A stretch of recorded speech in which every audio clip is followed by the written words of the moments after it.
अब ये कहा जा रहा है कि शाबाश राजस्थान। दरअसल रिकॉर्ड वोटिंग के साथ राजस्थान विधानसभा चुनाव संपन्न हो चुके हैं। इस बार विधानसभा चुनाव में 0.25% मत प्रतिशत बढ़ा है। 2018 की बात करें तो कुल 74.71% वोटिंग हुई थी। तब 25 जिलों के 103 सीटों पर स्टेट औसत से कम रहा था वोटिंग प्रतिशत, और इस बार के चुनाव में 74.96% वोटिंग हुई है। यानी कि इस बार जोड़ा गया था करीब 1 लाख नवविवाहितों को भी 22 लाख से ज्यादा पहली बार मतदान करने वाले जोड़े वोटर्स थे। साथ ही 500 से ज्यादा ट्रांसजेंडर्स थे। बड़ी संख्या में जोड़े थे और विमुक्त और अन्य वंचित जाति के वोटर्स भी रहे। वहीं महिला संचालित, दिव्यांग संचालित बूथ्स की बढ़ाई गई थी संख्या। अब कम मतदान वाले बूथों की हर 1 घंटे की मॉनिटरिंग भी हो रही थी। 26,000 से ज्यादा मतदान केंद्रों पर वेबकास्टिंग भी हुई थी। 80 साल या इससे ज्यादा के वरिष्ठ नागरिकों और 40% से ज्यादा दिव्यांगों को भी पहली बार होम वोटिंग की सुविधा दी गई। इसके बावजूद 1% भी वोटिंग बढ़ नहीं पाया। हालांकि करणपुर विधानसभा के स्थगित चुनाव फॉर्म 17A की जांच के बाद स्थिति साफ होगी। कई जगहों पर चुनावों का बहिष्कार भी कर दिया गया था। कई जगहों पर अभी तक भी मॉनिटरिंग जारी है कि क्या वजह रही है। वे राजस्थान विधानसभा चुनाव अब संपन्न हो चुके हैं, यानी मतदान संपन्न हो चुके हैं। 74.96% वोटिंग का अपडेट आंकड़ा है। पोखरण में सबसे ज्यादा 87.79%, तिजारा में 85.15%, 20 से ज्यादा सीटों जहां 80% से ज्यादा मतदान हुआ है। मारवाड़ जंक्शन और राहौर की बात करें तो सबसे कम मतदान मारवाड़ जंक्शन में सबसे कम 61.10% और राहौर में 61.19% मतदान हुआ। तो चुनाव संपन्न हो चुके हैं। अब सबसे पहले यह जानने की कोशिश थी कि आखिर कितने प्रतिशत यानी ओवरऑल कितने परसेंटेज वोटिंग हुई है। तो रिकॉर्ड वोटिंग के साथ मतदान संपन्न हो चुका है। प्रत्याशियों की किस्मत ईवीएम में कैद हो चुकी है। अब इंतजार जो है वो है काउंटिंग का। प्रदेश भर में कड़ी सुरक्षा पहरे में अब ईवीएम है। जयपुर जिले के 19 विधानसभा क्षेत्र की ईवीएम सुरक्षित घेरे में रखी गई है। राजस्थान कॉलेज और कॉमर्स कॉलेज के स्ट्रांग रूम में ईवीएम सुरक्षित है। कॉमर्स कॉलेज के स्ट्रांग रूम में शाहपुरा, बस्सी, किशनपोल, जब्बा, रामगढ़, चाकसू, चौमू, विराटनगर, आमेर, फुलेरा, विद्याधर नगर विधानसभा क्षेत्रों की ईवीएम, जबकि राजस्थान कॉलेज के स्ट्रांग रूम में दूदू, बगरू, झोटवाड़ा, कोचपुतली, सिविल लाइन्स, हवा महल, मालवीय नगर, सांगानेर और आदर्श नगर की ईवीएम, सभी ईवीएम 31 स्ट्रांग रूमों में सुरक्षा घेरे में रखा गया है, जो कि जरूरी भी है। वहीं राजस्थान कॉलेज के 15 और कॉमर्स कॉलेज के 16 स्ट्रांग रूम में ईवीएम सुरक्षित रखी गई है। त्रिस्तरीय सुरक्षा घेरे में है 19 विधानसभा क्षेत्र की ईवीएम, जो कि वाकई में सुरक्षा।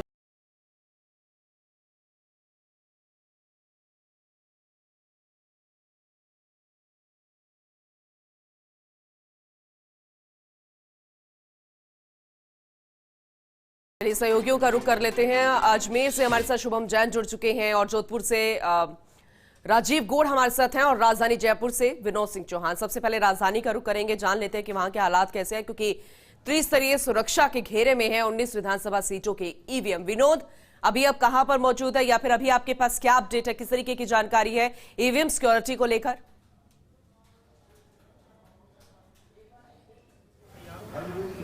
जी बिल्कुल पूनम, अभी राजस्थान कॉलेज का चक्कर लगाकर हम कॉमर्स कॉलेज पहुंचे हैं और यहाँ पर 10 विधानसभा क्षेत्रों की ईवीएम रखी गई है। स्ट्रांग रूम बनाया गया है, 16 स्ट्रांग रूम है। देखिए आईटीबीपी के जवान, मैं कैमरामैन तीरथ से कहूँगा दिखाएं कि आईटीबीपी के जवान के हाथों में सुरक्षा घेरा है। स्ट्रांग रूम के बाहर आईटीबीपी के जवान लगाए गए हैं। त्रिस्तरीय सुरक्षा की बात करें तो देखिए गेट पर लगाए गए हैं आरएसी के जवान, उसके बाद राजस्थान पुलिस और फिर आईटीबीपी। और आईटीबीपी की जिम्मेदारी ये भी है कि पूरे एरिया को सील रखे, पूरे एरिया में दिन रात चौकसी करे। और आईटीबीपी ने 3 शिफ्टों में अपने जवानों को लगा दिया है। एक कॉलेज की बात करें तो राजस्थान कॉलेज में 90 और कॉमर्स कॉलेज में 90 आईटीबीपी के जवान लगाए गए हैं, जो 24 घंटे सुरक्षा घेरों को मजबूत कर रहे हैं। आज पहला दिन है। देखिए मैं आपको बताऊं कि जिस तरीके से कल मतदान समाप्ति के बाद ईवीएम संग्रहण का काम इन दोनों कॉलेजों में शुरू हुआ, तो दूर दराज यानी कोटपुतली तक की जो ईवीएम थी वो सुबह 6 बजे तक जमा कराई गई हैं। और यही हालात कॉमर्स कॉलेज में थे, तो सुबह 6 बजे तक ईवीएम जमा कराने का क्रम जारी रहा। उसके बाद तमाम अधिकारी घर पहुंचे और अभी देखिए 11 बजे वापस से यहाँ मेला लगेगा। मेला उस बात का लगेगा कि फिर से त्रिस्तरीय सुरक्षा पर चर्चा होगी। स्क्रूटनी होगी, जो सामान कल मतदान दलों को दिया गया था वो जमा कराया गया, उसमें से कितनी चीज़ें आई हैं, कितनी लैप्स हो गई, इन सब चीज़ों का आकलन किया जाएगा, सब चीज़ों की जानकारी ली जाएगी। उसके बाद सुरक्षा घेरे को और मजबूत किया जाएगा। तो आज पहला दिन है, 3 तारीख की तैयारियों को लेकर के सुरक्षा घेरा बनाया गया है। 31 स्ट्रांग रूम है जिनमें तमाम ईवीएम को रखा गया है और स्ट्रांग रूम के बाहर 3-3 जवान तैनात किए गए हैं ताकि किसी प्रकार का लैप्स ना हो। एक बड़ी बात यह है कि कल जिला निर्वाचन अधिकारी ने भी कहा था कि यहाँ पर जो कैंडिडेट हैं वो भी अपना टेंट लगाकर सुरक्षा व्यवस्था को देख सकते हैं। बड़ी बात यह है कि उन्हें भी इजाज़त दी गई है, वो प्रत्याशी अपने किसी भी नॉमिनेट आदमी को यहाँ रख सकते हैं या खुद बैठ सकते हैं, वो अपना टेंट लगा सकते हैं और 3 तारीख तक किस प्रकार की सुरक्षा रहेगी वो खुद यहाँ टेंट लगाकर देख सकेंगे। चलिए ठीक है, आगे भी आपसे जानकारी लेंगे। अब जोधपुर का रुख कर लेते हैं, राजीव भी हमारे साथ बने हुए हैं, उसके बाद शुभम का रुख करेंगे। राजीव, आपके अनुसार कौन सा ऐसा सेफ एरिया जोधपुर में है? ईवीएम को लेकर सिक्योरिटी के लिहाज से क्या जानकारी है?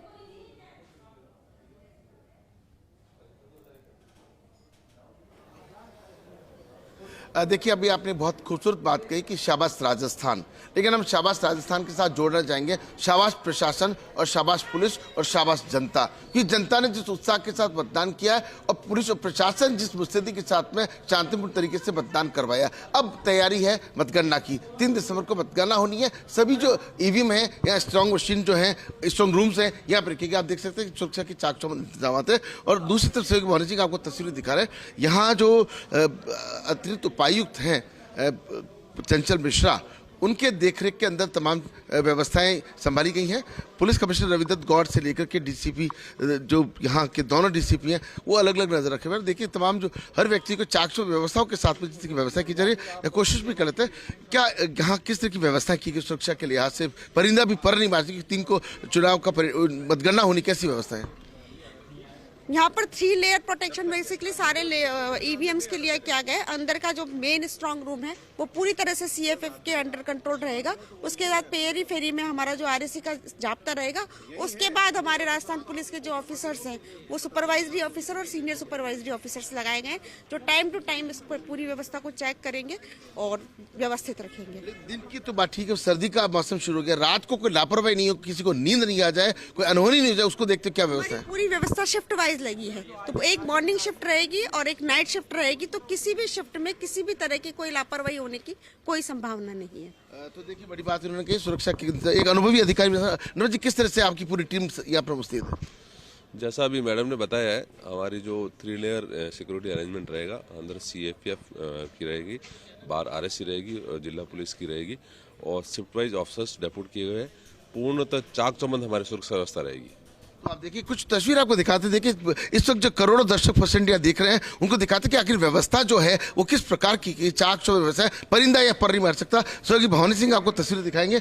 एक बहुत ही महत्वपूर्ण तस्वीर आपको दिखाता है कि आखिर अंदर की तस्वीर क्या है, अंदर किस तरह से व्यवस्था की गई है। चाक चौबंद व्यवस्थाएं जो है, आप देखिए ये तमाम जो सीसीटीवी जो है वो लगे हुए हैं। कोशिश करते हैं, आपको भवानी सिंह यहाँ से जूम करके दिखा रहे हैं कि कितने यहाँ पर सीसीटीवी लगे हुए हैं और अंदर की क्या व्यवस्था है, जिससे कि सुरक्षा व्यवस्था को जांचा जा सके। डीजीपी उमेश मिश्रा से लेकर के जो ये चीफ सेक्रेटरी हैं उषा शर्मा, वो लगातार जिस तरह से मॉनिटर कर, यहाँ के जो पुलिस कमिश्नर हैं रविंद्र गौड़, जिला कलेक्टर हिमांशु गुप्ता है, वो करें। एक और कोशिश करते हैं कि अंदर जिस तरह की व्यवस्था, जहाँ पे सीआईएसएफ के जवान है, बीएसएफ के जवान है, आरएससी के जवान है, उन्होंने बिल्कुल आपसे अब अंदर की भी तस्वीरें जानने की कोशिश करेंगे।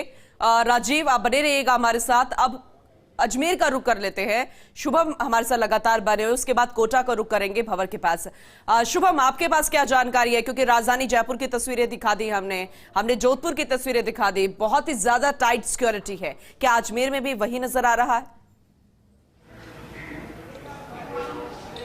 जी बिल्कुल, देखिए अजमेर के अंदर जो 8वां विधानसभा है उनकी जो ईवीएम मशीन थी वो देर रात्रि तक यहाँ पे पहुंची और उसके बाद अब उन्हें सुरक्षा घेरे में स्ट्रॉन्ग रूम के अंदर उनको रख दिया गया है। मैं खड़ा हूँ अजमेर के पॉलिटेक्निक कॉलेज में। आप मेरे पीछे देखेंगे तो जो पीछे की तरफ है तो वहाँ पर जो देख सकते हैं कि जो मेटल डिटेक्टर है वो लगाया गया है और मेटल डिटेक्टर के साथ साथ जो लोग अंदर आ रहे हैं उनकी जाँच पड़ताल भी की जा रही है। वही मैं आपको बता दूँ कि ये आप देख रहे होंगे CCTV कैमरों के जो फुटेज है वो CCTV कैमरेज और तमाम क्षेत्रों के हैं जहाँ से लोग अंदर आ सकते हैं, या स्ट्रॉन्ग रूम जो है उस जगह के कैमरे आपको मैं दिखा रहा हूँ। और लगातार जो सुरक्षा व्यवस्था है वो 3 घेरों के अंदर की गई है।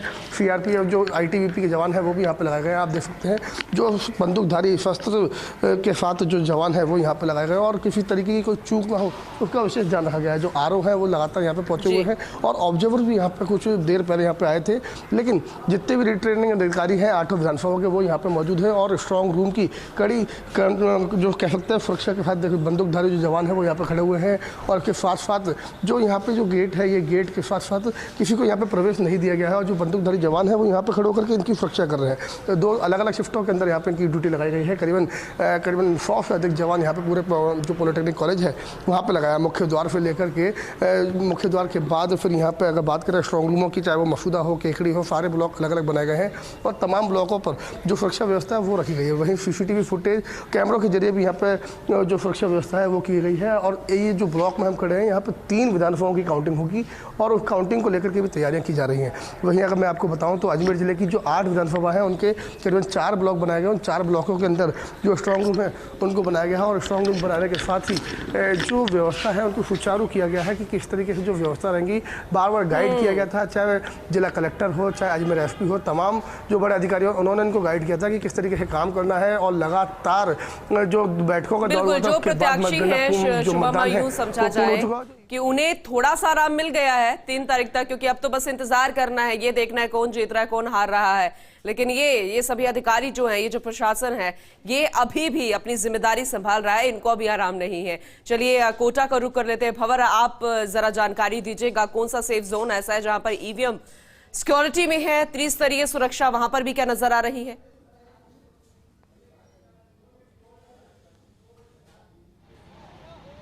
बिल्कुल, देखिए JDB कॉलेज में कोटा में काउंटिंग होनी है। मैं फिलहाल इस कॉलेज के गेट के बाहर हूं और चौतरफा पूरी तरह से इस कॉलेज को सील कर दिया गया है। परिंदा भी पर नहीं मारने पाए, इस तरह के इंतजाम किए गए हैं। सेंट्रल रिजर्व पुलिस की टुकड़ी तैनात है, स्थानीय पुलिस का जाब्ता तैनात है और त्रिस्तरीय सुरक्षा घेरे में पूरी तरह से EVM को स्ट्रांग रूम से लेकर और बाहर के गेट तक में बंद रखा गया है। कुल मिलाकर के 1455 कोटा में मतदान केंद्रों की संख्या है। कोटा में 8 बजे बाद तक भी वोटिंग होती रही। जिन जिन वोटर्स ने जो मतदान बूथ के प्रेमाइसेस थे वहाँ एंटर कर लिया, उन सब की वोटिंग करवाई गई और देर रात तक EVM संग्रहण का जो काम है वो लगातार होता रहा। मैं आपको काउंटिंग सेंटर की तस्वीरें दिखाने की कोशिश करूं तो आप देखिए जाहिर तौर पर बहुत व्यवस्था यहाँ पर बढ़ी हुई है और जो पोलिंग पार्टीज हैं वो देर रात तक यहाँ EVM लेकर के पहुँचती रही और मतदान का जो काम है वो सफलतापूर्वक संपन्न हो गया है। कोटा में इस बार जो वोटिंग का आंकड़ा है वो जाहिर तौर पर बढ़ा है। पिछली बार 75% के पार तक गया था, इस बार 76% के पार तक गया है।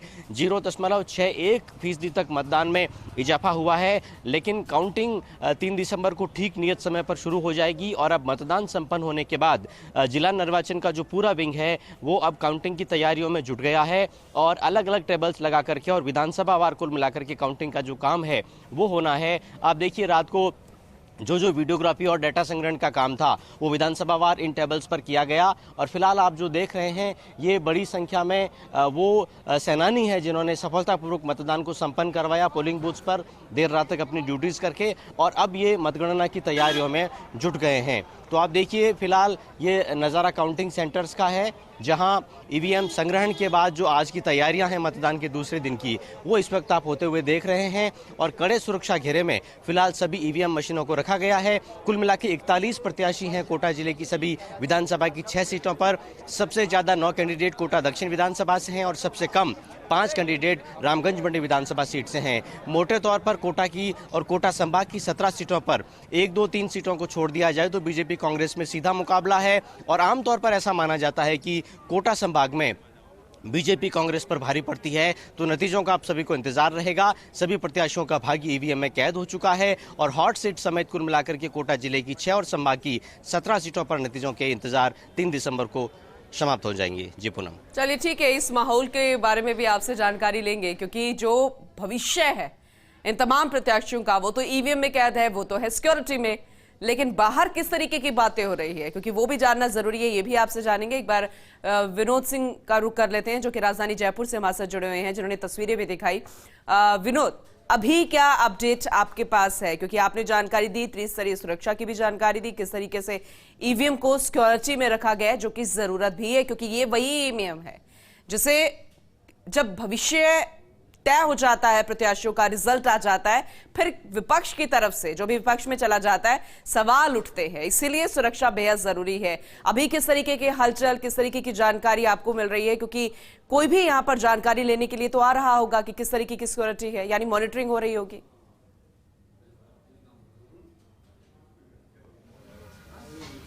जी बिल्कुल, देखिए अभी एडिशनल एसपी विनोद कुमार अंदर गए हैं और आईटीबीपी के जवानों से चर्चा कर रहे हैं कि किस तरह की व्यवस्था आपने शुरू कर दी है। देखिए कि एडिशनल एसपी खुद यहां आने के बाद तस्दीक करिए, उन्होंने रजिस्टर में साइन करे हैं कि मैं पहुंच गया हूं और समय लिखा है कि मैं इतने बजे आया हूं।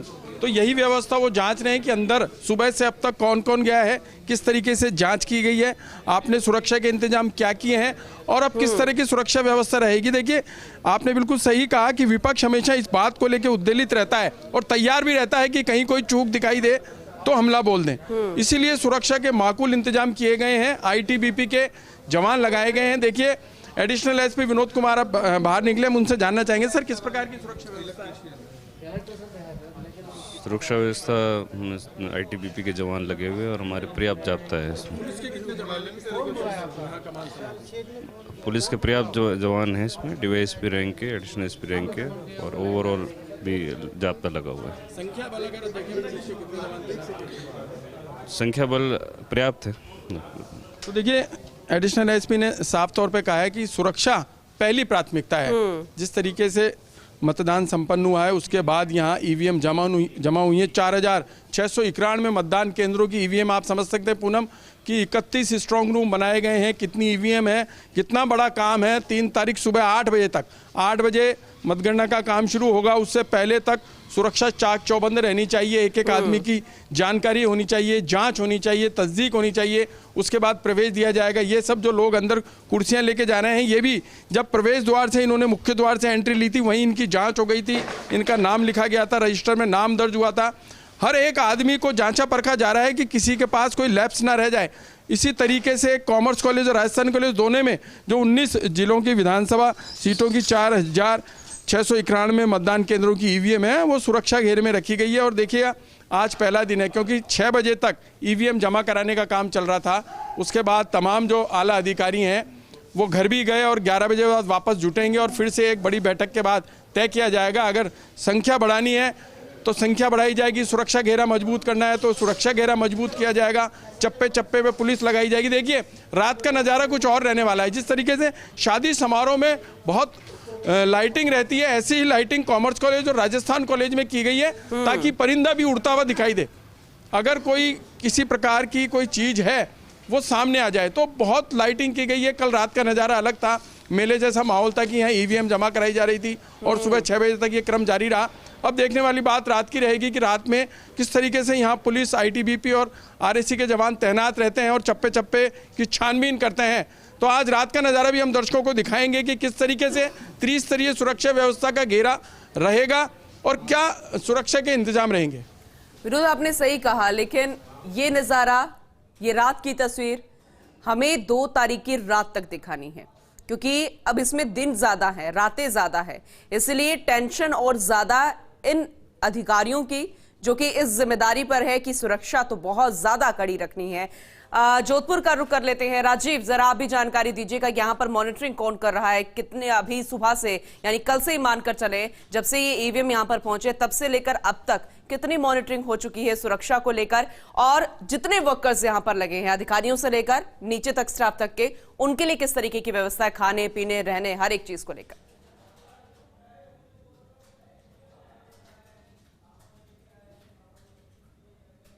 देखिए निश्चित रूप से चुनाव का जो परिणाम 3 दिसंबर को आया था, सही कहा आपने, खूब सारी रातें, खूब सारे दिन हैं, सुरक्षा का एक बड़ा जिम्मेदारी है। पुलिस कमिश्नर रविदत्त गौड़ पूरा मॉनिटर कर रहे थे, जिला प्रशासन की ओर से कलेक्टर हिमांशु गुप्ता मॉनिटर कर रहे थे। तस्वीरों में देखिए कि तमाम प्रशासनिक अधिकारी, अतिरिक्त जिला कलेक्टर जनरल मीना भी यहाँ पर पहुँचे हैं। यहाँ पहले से वरिष्ठ पुलिस अधिकारी चंचल मिश्रा यहाँ पर मौजूद है। क्या व्यवस्थाएँ हैं उन पर जरा बात करने की कोशिश करते हैं। अतिरिक्त जिला कलेक्टर हमारे साथ में है, जनरल मीना से बात करने की कोशिश करते हैं। सर, किस तरह की व्यवस्था रहेगी और खाने पीने की, कर्मचारियों की सुरक्षा के लिए? नहीं, ये छोटा सा स्क्रूटनी का काम है। 15 से 20 मिनट में ये स्क्रूटनी हो जाती है। 3-4 तरह के फॉर्म सर डॉक्यूमेंट्स हैं, उनकी स्क्रूटनी होती है। ऑब्जर्वर साहब की मौजूदगी में ये स्क्रूटनी होगी और अभी 11 बजे का टाइम है। और लेकिन ओवरऑल देखें तो एक सप्ताह हमारे पास में है, सुरक्षा के लिहाज से, 3 तारीख के लिहाज से किस तरह की व्यवस्था है? हाँ, यहाँ पे डबल टियर सिस्टम है सुरक्षा का, जो बिल्कुल स्ट्रॉन्ग रूम है और उसके आसपास है वो CFF को अंडर में दे दी गई है और उसके बाहर वाला जो कॉर्डन है वो लोकल पुलिस के अंडर में है। ये सिक्योरिटी व्यवस्था। चंचल मिश्रा हमारे साथ है, जो वरिष्ठ अधिकारी। मैम, एक सप्ताह लंबी, खूब सारे दिन, खूब सारी रातें हैं, सुरक्षा की बड़ी चुनौती आपके ऊपर है। मैंने जैसे बताया कि सुरक्षा की पूरी चुनौती को फेस करने के लिए हम बिल्कुल तैयार हैं। हमने ईवीएम्स के लिए 3 लेयर प्रोटेक्शन यहाँ पे रखा है। इनर प्रोटेक्शन, इनर कंट्रोल पूरा CFF के पास रहेगा। उसके बाद आउटर जो कंट्रोल है, पेरीफेरिक ऑफ द बिल्डिंग, वो रहेगी हमारी आर्म्ड फोर्सेज, जो राजस्थान की आर्म्ड फोर्सेज है RSC की तरफ से। और उसके बाद जो आउटर पेरीफेरी है वो रहेगी राजस्थान पुलिस, हमारे जो ऑफिसर्स हैं उनके पास। इस तरह से हमने 3 लेयर प्रोटेक्शन यहाँ पे ईवीएम्स के लिए रखा है, जो शिफ्ट वाइज है। रात में भी अलग ऑफिसर्स रहेंगे और दिन में अलग ऑफिसर रहेंगे, तो किसी तरह से सुरक्षा में चूक की कोई संभावना हमने नहीं छोड़ी है। लेकिन सर, आप क्या सोचते हैं जो अंदर जाएंगे सबका आई कार्ड वगैरह सर चेकअप कर रहे हैं? नहीं, वो जो भी व्यक्ति प्रवेश करेगा उसके गेट पे हमारी व्यवस्था रहेगी, उसका एंट्री होगी और बाकायदा रात में और दिन में गश्त चेकिंग रहेगी। डेमो देने की कोशिश करते हैं, देखते हैं कि हमें कौन रोकता है। देखिए, एक सबसे बड़ी बात यह है कि लगातार जिस तरीके से यह व्यवस्थाएं चाक चौबंद की गई है और कहीं ना कहीं जिन व्यवस्थाओं को अगर देखें तो ये व्यवस्थाओं की जहाँ तक बात करें, लगातार जिस तरीके से पुलिस अधिकारी और जवान हैं और जो तमाम जो लगे हुए हैं और देखने की कोशिश भी करते हैं कि लगातार जिस तरीके से सर क्या व्यवस्थाएं हैं? व्यवस्थाओं के लिए खड़े हैं, व्यवस्थाएं कर रहे हैं, है ना। अंदर किस किस का प्रवेश वर्जित है, किसको प्रवेश दे रहे हैं? जिनको आरओ साहब कहेंगे उनको प्रवेश देंगे। तो देखिए, ये एक परीक्षा भी हो गई है। हमने तो हाथ पांव देखने की कोशिश की कि क्या हमको भी कोई अंदर जाने दे सकता है। अगर हमें प्रवेश नहीं है तो मान के चलिए भी किसी को प्रवेश नहीं। तो कहीं बुला के चाक-चौबंद व्यवस्थाएं हैं। DG उमेश मिश्रा खुद इसको मॉनिटर कर रहे, पूरे स्टेट की जितने भी जो मतगणना केंद्र है कैसी व्यवस्था होनी चाहिए। तो माना जा सकता है कि पुलिस ने ऐसी कई चुनौतियों को निकाला है, खूब सारे चुनाव इस बात को मानना पड़ेगा कि जब नियम बनाए जाते हैं किसी भी चीज को लेकर, तब सख्ती जरूर होती है और आम नागरिक वो सख्ती बहुत ज्यादा पसंद नहीं करता। कहता जरूर है कि नियम फॉलो करने चाहिए, लेकिन वो सख्ती बर्दाश्त नहीं करता। लेकिन इस तरीके की सख्ती वाकई में अच्छी लगती है। चलिए अब रुक कर लेते हैं अजमेर का। शुभम भी हमारे साथ बने हुए हैं। शुभम, जरा ये बताइए मॉनिटरिंग किस तरीके से हो रही है, क्योंकि सिक्योरिटी में तो है ईवीएम, लेकिन जो उसकी सुरक्षा में तैनात है उन सबकी मॉनिटरिंग की सब कुछ ठीक ठाक से चल रहा है, और जो हर कोई उस निगरानी में लगा हुआ है उनकी किस तरीके की व्यवस्थाएं अजमेर में? जी बिल्कुल, देखिए जैसे मैंने स्टार्टिंग में पहले भी बताया था कि जो CCTV कैमरे लगे हुए हैं, एक कंट्रोल रूम बनाया हुआ है। उस कंट्रोल रूम में तमाम अधिकारी बैठे हुए हैं और वो अधिकारी पल पल की नज़र और प्रत्येक व्यक्ति पर नज़र रखी जा रही है कि कौन आ रहा है, किस तरीके से मूवमेंट हो रहा है। और जो अंदर का जो डिपार्टमेंट जो स्ट्रॉन्ग रूम है, वहाँ को जो सशस्त्र जवान हैं उनको खड़ा किया गया है पैरामिलिट्री फोर्स के, तो वो उसकी निगरानी कर रहे हैं। लेकिन निगरानी के साथ साथ तैयारियाँ चल रही हैं काउंटिंग की। आप देख सकते हैं, मैं एक केकड़ी का ब्लॉक है, केकड़ी के ब्लॉक के अंदर जो है जो काउंटिंग है, वो काउंटिंग जो है वो अंदर होनी है। और काउंटिंग होने के साथ साथ आप देख सकते हैं कि जो काउंटिंग होनी है उसकी तैयारियां भी यहाँ पर शुरू कर दी गई हैं। जो टेबल है, किस तरीके से टेबल लगाई गई है, किस तरीके से बैरिकेडिंग लगाई जाएगी, जाली के अंदर बंद रह करके जो अधिकारी होंगे वो कहाँ बैठेंगे, वो व्यवस्थाएं जो है वो माकूल व्यवस्था हो। सशस्त्र जवान यहाँ पर मौजूद है, सशस्त्र जवानों को तैनात किया गया है और किसी तरीके की कोई परेशानी ना हो उसका पूर्ण रूप से ध्यान रखा जा रहा है। कोई अधिकारी जो है, अधिकारी भी यहाँ पे मौजूद है, लेकिन जो मॉनिटरिंग है वो CCTV फुटेजों के जरिए और तमाम ये सुनिश्चित करता है कि सिक्योरिटी यहाँ पर कड़ी है। कोटा का भी रुख कर लेते हैं। भंवर, आप भी जरा जानकारी दे दीजिए कि किस तरीके की सिक्योरिटी आपको नजर आ रही है। हालांकि व्यवस्थाओं की आपने जानकारी तो दे दी, लेकिन मॉनिटरिंग की अगर बात करें तो क्या वो भी नजर आ रही है कंट्रोल रूम से?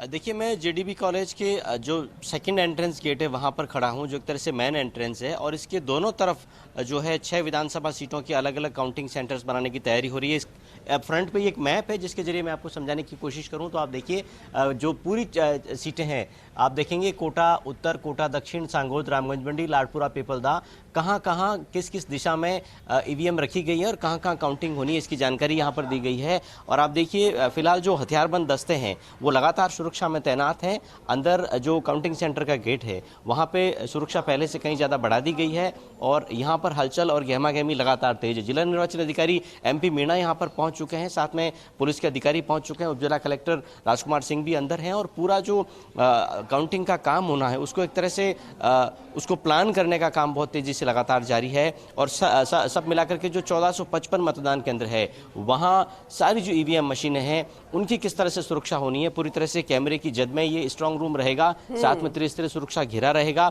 और बाहर आप देख रहे हैं कि लगातार सरगर्मी आपको यहाँ पर बढ़ती हुई नजर आएगी। लगातार अधिकारी पहुंच रहे हैं, निर्वाचन विभाग के लोग पहुंच रहे हैं, ऑब्जर्वर यहाँ पर पहुंच चुके हैं, CRP के जवान आपको लगातार तस्वीरों में नजर आएंगे। और ये आप देखिए ये शायद बैलेट पेपर्स के बॉक्सेज हैं, उनको भी अंदर रखने की फिलहाल तैयारियां हो रही है। पहले जो डाक मतपत्र हैं उनकी गिनती होगी और इसके बाद ईवीएम मशीन को खोली जाएगी। आप देखिए ये काउंटिंग सेंटर्स की तैयारियां हैं जहां पर पूरी तरह से आपको अधिकारियों का जमावड़ा नजर आएगा। बाहर उनकी आप देखिए कि कार पार्क्स हैं और CRP के जवान जो हैं वो लगातार यहां पर सुरक्षा का मोर्चा संभाले हुए हैं। अब सबको प्रतीक्षा रहेगी, निर्वाचन विंग से लेकर के प्रत्याशियों से लेकर के मतदाताओं से लेकर के राजस्थान की जनता को 3 दिसंबर का जब काउंटिंग ठीक सुबह शुरू हो जाएगी और शायद 10, 11, 12 बजते बजते राजस्थान में जनादेश की तस्वीर भी साफ हो जाएगी। जी चलिए ठीक है, बहुत शुक्रिया आप सभी का जानकारी देने के लिए और ये बताने के लिए जनता भी सुनिश्चित हो जाएगी कि जो वो मत ईवीएम में डालकर आई है यानी कि जो उन्होंने इस्तेमाल किया है वो सुरक्षित हाथों में है, वो त्रिस्तरीय